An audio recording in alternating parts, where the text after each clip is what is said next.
Susah kan bila kita nak buat penambahan, penolakan dan juga penerapan dalam satu masa. Sebab tu wujudnya matriks. Matriks ni membolehkan kita untuk membuat penambahan, penolakan dan juga pendarapan dalam satu masa dengan lebih mudah. Jadi kuranglah salahnya. Dan matriks ni kita guna juga dalam kehidupan kita. Sebagai contoh, dalam kejuruteraan elektronik, kita gunakan matriks ni kat mana? Kita gunakan matriks ni untuk kita menganalisis data. Jadi sebenarnya matriks ni banyak kaitkan dengan kehidupan kita. So, kita akan pergi kepada problem yang pertama. Let's go!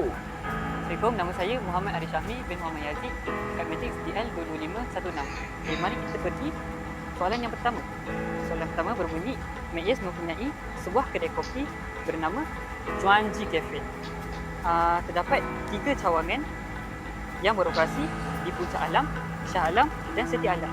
Setiap cawangan menjual 3 jenis kopi, iaitu latte, hazelnut dan matcha. Harga bagi latte adalah RM10, hazelnut RM15 dan matcha RM12. Jadual ini menunjukkan jumlah jualan pada Disember 2025. Kos pengeluaran bagi latte adalah RM5, hazelnut RM10 dan matcha RM8. Soalan yang pertama, minta nyatakan jualan data bagi setiap cawangan dalam bentuk matriks. Langkah pertama, kita jadikan, sebabkan kita nak masukkan dalam bentuk persamaan linear, kita jadikan latte sebagai X, hazelnut sebagai Y dan matcha sebagai Z. Sebab itu, kita ambil data dalam jadual ini dan data jadual ini masuk ke dalam persamaan linear. Untuk bahagian jualan ni, mana kita dapat? Kita ambil daripada harga. Disebabkan diminta jualan data, jadi kita ambil harga bagi setiap kopi. Lepas itu, kita tukarkan dalam bentuk matriks dan kita kalikan harga bagi setiap kopi dengan jualan data bagi setiap cawangan seperti ini. Selepas itu kita kali bahagian baris dan lajur seperti ini. 9 kali dengan 10 tambah dengan 10 kali dengan 15 tambah dengan 14 kali dengan 15 dan baris yang seterusnya dapat seperti ini. Sebab itu tambahkan dan dapatlah jumlah jualan bagi setiap cawangan. Okay. Soalan B, dia minta kos pengeluaran bagi setiap cawangan dalam bentuk matriks. Langkah dia macam biasa, kita ambil kos yang tertera dalam jadual, iaitu sini. Kita letak kos dia, latte RM5, hazelnut RM10 dan matcha RM8. Kita masukkan dalam bentuk matriks. Okay. Kita kalikan dengan setiap cawangan sebab kita dapatkan kos bagi setiap jumlah kos bagi setiap cawangan. Maksud seperti biasa kali seperti biasa dapat jumlah. Inilah sebenarnya kos. Okey, seterusnya soalan seterusnya dia minta order bagi setiap cawangan dan harga. Apa itu order? Order itu baris dengan jalur kita berapa. Jadi kalau kita tengok baris bagi jualan 1, 2, 3, kita tak 3 sini. Dan jalur bagi jualan 1, 2, 3. Jadi order dia adalah 3 kali 3. Sama juga dengan jualan, dengan harga. Baris adalah 1, 2, 3 dan jalur ada 1. Jadi order bagi harga adalah 3 kali 1. Dan soalan last, kira keuntungan, jumlah keuntungan untuk setiap cawangan. Macam mana cari untung? Cari untung, kita ambil harga bagi setiap kopi pula dengan harga kos. Dapatlah harga, dapatlah keuntungan. Pula masukkan dalam matriks, dalam bentuk matriks. Dan kita dapatlah keuntungan. Dan dia minta jumlah keuntungan bagi setiap cawangan. Sama seperti tadi, kita ambil dalam jadual tadi data cawangan dan keuntungan. Kali seperti biasa, baris dan lajur kali, dan kita dapatlah harga bagi setiap cawangan. Terima kasih, itu saja daripada saya. Hai, Assalamualaikum. Nama saya Muhammad Amirul Muiz bin Mazli dari kelas L2B dan nombor matriks saya ialah EL22515. So, let's go. Selepas penelitian dan juga pengiraan daripada soalan A sehingga D, kita pergi kepada soalan E pula. Jika Medius ingin meningkatkan jualan, cawangan kopi yang mana sepatutnya dia mempromosikan dengan lebih banyak? Bagi satu sebab. Jadi, jawapan yang telah dipilih ialah cawangan kedai kopi Puncak Alam, kerana dia mempunyai keuntungan total keuntungan yang lebih rendah berbanding dengan cawangan kopi yang lain. So, kita bergerak kepada soalan F pula. Berikan 2 strategi yang boleh diterapkan untuk meningkatkan jualan. Jadi, yang pertama ialah meningkatkan pengiklanan. Sebagai contoh, meletakkan banner di sekitar kedai dan juga membuat promosi di social media. Kerana dengan cara ini kita dapat memberitahu bahawa kewujudan kedai kopi kita. Dan cara yang kedua pula ialah mempromosikan di media sosial seperti TikTok, Instagram dan juga Facebook. Ini dapat menarik minat orang lain, ini dapat menarik minat customer dan sekaligus dapat meningkatkan juga jualan. So, kita bergerak kepada problem yang kedua. Assalamualaikum warahmatullahi wabarakatuh. Nama saya Muhammad Hazman bin Zainuddin, nombor metrik DL22545.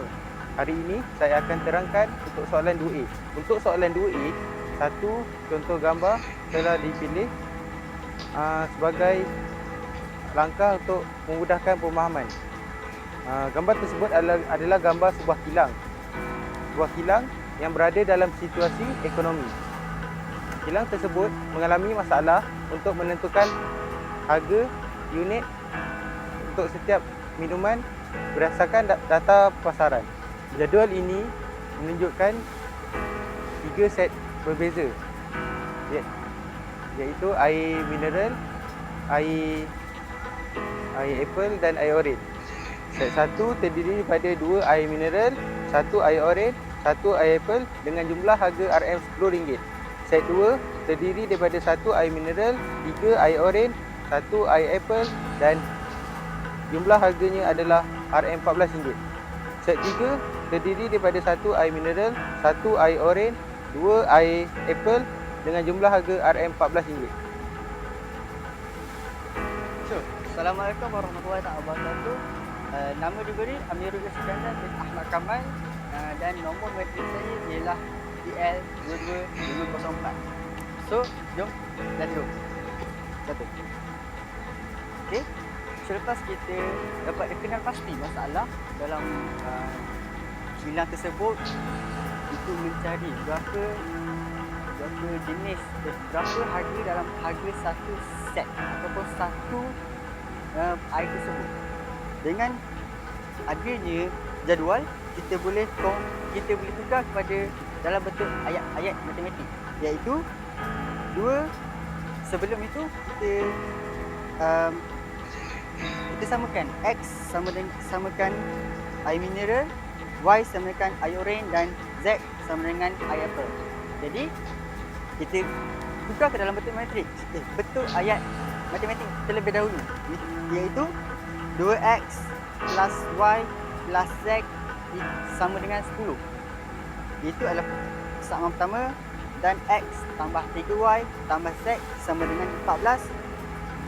Persamaan kedua dan persamaan ketiga, X plus Y tambah 2Z sama dengan 13. Jadi kita akan dapat 3 persamaan untuk masukkan ke dalam matriks. Dan masukkan ke dalam bentuk matrik seperti ini. Dan pertama sekali kita perlu mencari determinant. Yes, determinant. Kita buat macam biasa, kita potong 2, 3 darab 2 tolak 1 darab 1. Lepas tu 1 darab 2 tolak 1 darab 1 dan 1 darab 1, 3 tolak 1.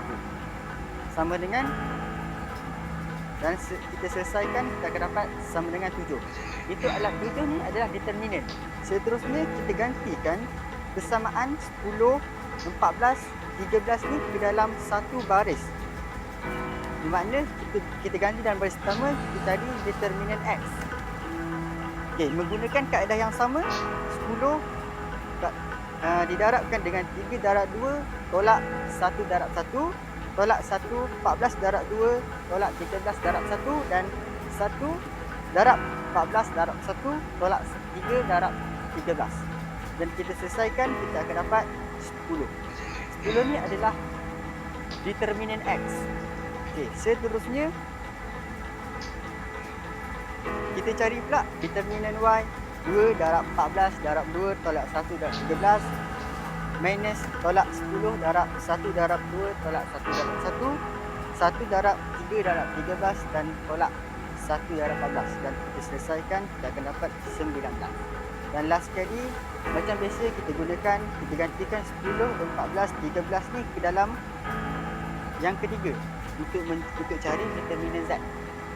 Macam biasa kita guna apply 2 darab 13, 3 darab 13 tolak 14 darab 1, tolak 1, 1 darab 13 tolak 14 darab 1 dan tambah 10 darab 1 darab 1 tolak 3 darab 1. Dan kita selesaikan, kita akan dapat 31. Itu adalah determinan Z. Jadi kita macam mana kita nak cari X, nilai X yang sebenar? Kita menggunakan kaedah formula determinant X per determinant. Okay, determinant X yang mana satu? Kita dah dapat tadi 10 di sini. Lepas tu kita bahagikan dengan determinant dulu, determinant asal, iaitu 7. Dan kita akan dapatlah 0.7. Sama juga kita apply konsep yang sama menggunakan dengan nilai Y. Determinant Y bahagi determinant dapat 19 over bahagi 7 sama dengan 2.7. 2.7 dan yang last sekali Z.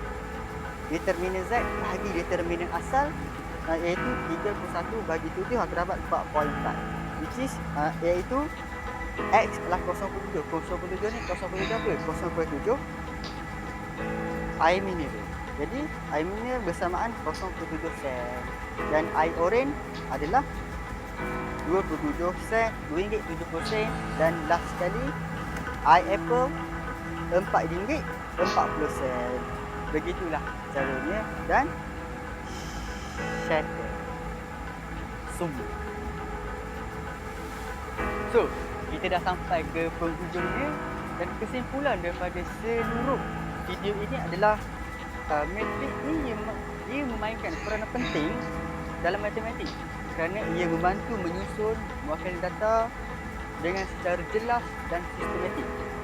Ia memudahkan pengiraan, ia memudahkan berbagai masalah yang kompleks.